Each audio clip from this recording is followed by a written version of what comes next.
துண்ணு நல்லா துண்ணுமா துண்ணு.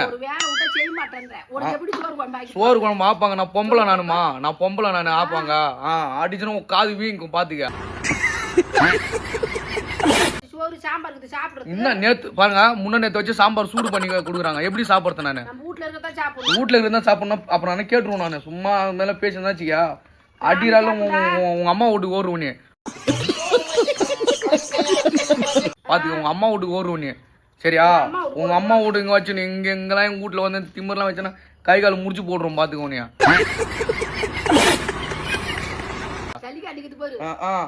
பாருங்க, காலையிலே சாப்பாடு வைக்கிறதுட்டுங்க. பாருங்க, மணி சாயந்தரம் 5 மணி ஆகுது. இப்ப சோறு வைக்கிறாங்க. கேட்டா காதா மாட்டில் அடிப்பான், அது அடிப்பான், கஞ்சி குடின்றாங்க. இது அடிச்சுன்னு மண்டை கிண்ட பேத்துக்கும் பாத்துக்க. மூஞ்சா பாரு நல்லா வெள்ளரிக்கா மூஞ்சி மாதிரி. சாப்பாடு வைக்கணும். சாப்பாடு உங்க வீட்டுல யாரா இப்படி இருப்பாங்களா பாருங்க. நான் பொம்பளை நானும் என்ன வேலை விடுறாங்க. சாப்பாடு ஆகணும் உங்க கடமை தான். என்ன விட்டா நான் என்ன பண்றது?